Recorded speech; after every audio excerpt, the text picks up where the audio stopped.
Selamat pagi, kembali lagi dengan Gunadi di acara Takolab. Saya sekarang berada di depan sebuah rumah di kawasan Bintaro, di mana desainnya sangat unik sekali. Saking uniknya, rumah ini punya Instagram sendiri dan mempunyai followers yang banyak. Mau tahu bagaimana desainnya? Yuk, mari kita masuk untuk ngobrol dengan owner.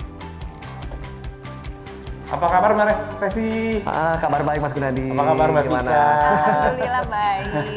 Ini rumah atau villa ya Mas? Rumah tinggal sebenarnya. Keren banget. Lebih tepat ya. Oh, thank you. Dan homey banget sih sebenarnya. Iya. Dan dingin nih, kayak angin sepoi-sepoi terus nih. Kita bisa ngobrol lagi? Boleh, yuk kita ke dalam yuk. Ini ceiling berapa meter ya Mas? Ini ceiling ini sebenarnya dari tanah ke atas itu sekitar 6 meter lebih sedikit lah ya. Oh, fungsinya gitu. tadi ya untuk kalau ada tamu. Iya, jadi fresh. memang kita berdua itu dari awal bangun rumah ini tuh kita pingin rumah ini tuh sirkulasi udaranya bagus, terang. Jadi kalau tamu atau saudara atau kerabat yang datang ke sini tuh mereka merasa ya seger lah seger ya. Udara juga enak gitu, nggak pengap seperti itu. Keren. Gitu. Yuk.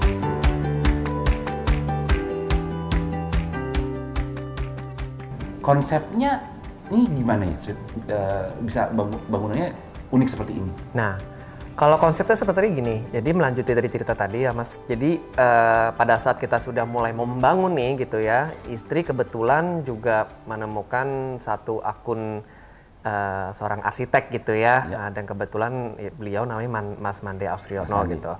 Itu atas rekomendasi dari temannya istri gitu. Nah kemudian istri memberanikan diri lah untuk nge-DM gitu ya. Pada saat itu cuma baru nge-DM aja. Dan akhirnya proses ke depannya singkat cerita, akhirnya kita sudah punya budgetnya dan kita kembali menghubungi beliau. Kita ketemu gitu, dan kita langsung ceritain aja kita pinginnya lokasinya kayak gini, seperti terus ini. Ada bangunan lamanya, terus kita concern sama budget gitu kan. Gimana nih cara mensiasatinya gitu loh supaya dananya nggak berlebihan tapi kita pengen dapetin ruang dan rumah yang sesuai dengan kebutuhan kita gitu.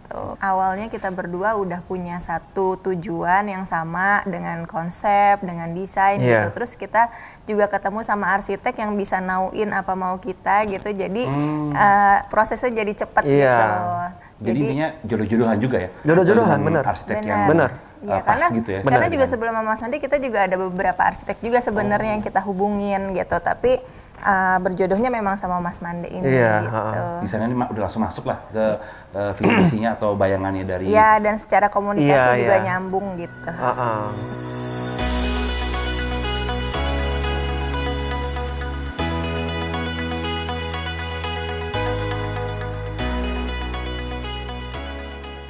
Ini kan media sosial nih zaman sekarang lagi penting-pentingnya banget nih, lagi booming-boomingnya banget nih, apalagi masa pandemi begini kan.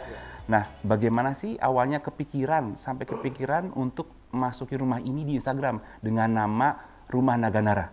Itu gimana tuh ceritanya tuh?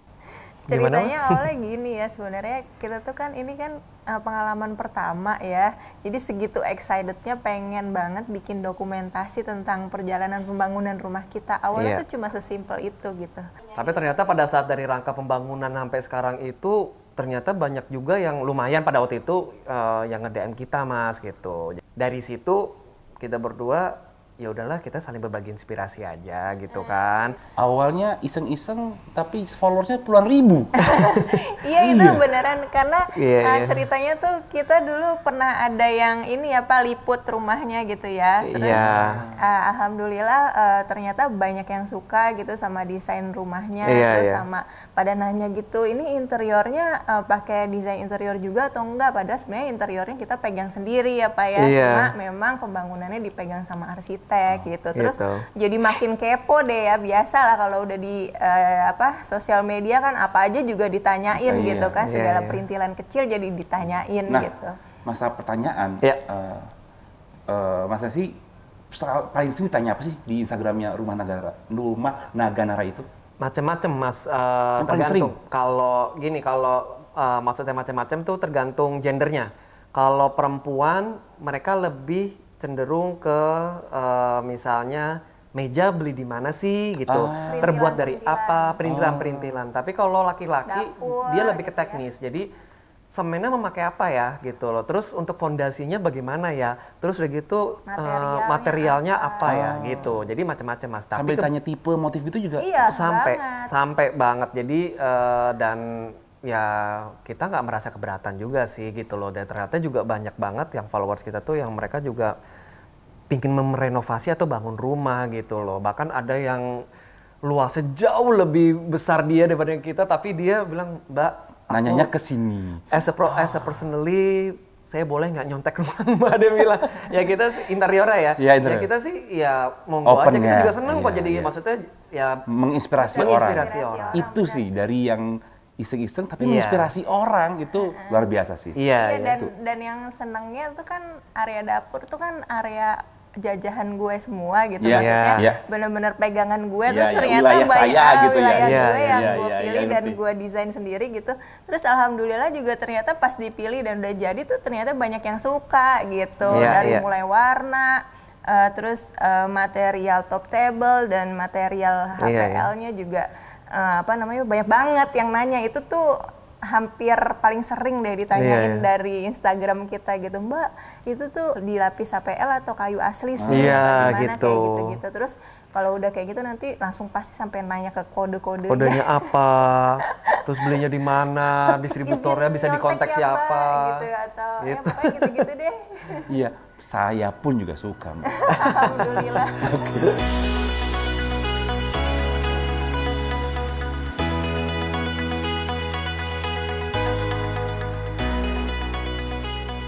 Rumah Naganara ini beberapa bagian menggunakan produk Taco. Benar. Bagaimana aja sih? Bagaimana aja yang menggunakan produk Taco? Pertama yang paling deket nih ya di area ini kita pakai vinilnya dari Taco. Ini warnanya Parma Oak kalau nggak salah. Oh, ini tipenya Parma Oak. Tipenya Parma Oak itu kita.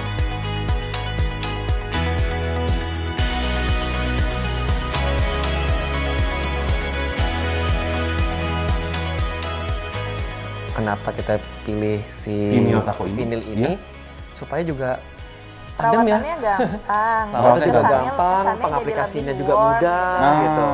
Iya, tampilannya lebih warm, terus lebih kalau misalnya masalah perawatan juga gampang. Terus kalau ada kerusakan bersihinnya pun juga gampang. Iya, kalau ada kerusakan kan juga kita nggak perlu bongkar semua gitu. Iya, jadi gitu. Tinggal di kretek aja, tinggal dilapis lagi gitu. Itu aja tambel sih. lah kasarnya. Tambel, benar. Dan yang paling penting ini tidak dimakan rayap. Tidak dimakan rayap. Oke, selain lantai ini, saya lihat juga dapur memakai HPL nih. Nah, iya, benar. Bisa tunjukin nggak, Mbak? Ya, yuk.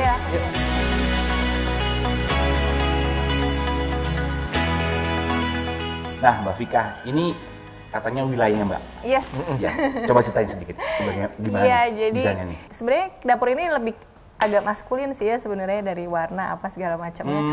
Ya nggak terlalu cewek-cewek banget gitu, emang gue juga tipenya begitu.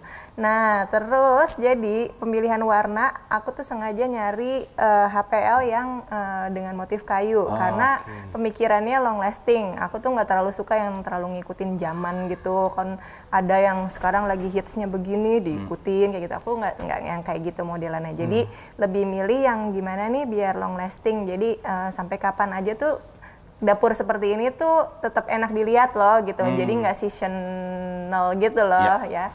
Nah kayak gitu. Jadi perpaduannya emang karena kita suka hitam, top table-nya kita pilih hitam, terus untuk HPL-nya motifnya motif kayu. Kayu ditabrakin dengan kayu. Padahal dinding putih, ada yang abu-abu. Jadi warna-warna plain terus ditabrakin ornamennya kayu gitu. Ya, karena emang si kayu itu emang unsur dia meredam yang yang kita pilih untuk meredam itu. Kalau putih semua kan jadi kesannya kayak panas gitu ya, terlalu silau atau gimana karena rumah kita terang. Ini berarti Taco Ultimate nih kayaknya, yes, Mbak. Bener. Betul, yang high class, yang premiumnya ya. Walnut, betul. Kalau nggak salah ininya warnanya. Itu dipilih sama desainernya atau memang sudah dipilih sama dari Mbak Vika? Kita sendiri ya milih. Jadi ada pilihannya, terus sebenarnya ada warna-warna mirip juga sih pada waktu itu. Jadi tapi kita sampai pusing kita milihnya, sampai pusing karena banyak banget pilihannya. Tunggu waktu 3 hari deh. 300 motif soalnya. 300 motif ya. 300 motif lebih. Iya gitu.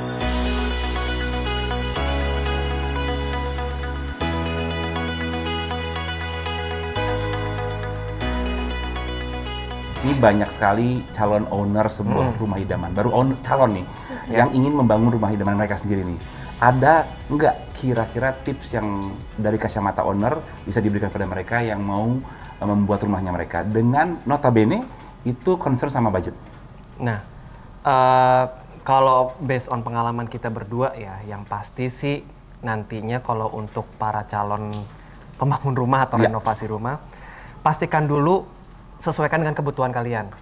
Sesuaikan dengan kebutuhan kalian. Jadi jangan ekspektasi tinggi tapi kebutuhan kalian tuh sebenarnya hanya segitu gitu. Karena itu nanti jangan membangun sesuatu yang sia-sia gitu. Jadi sesuai kebutuhan aja.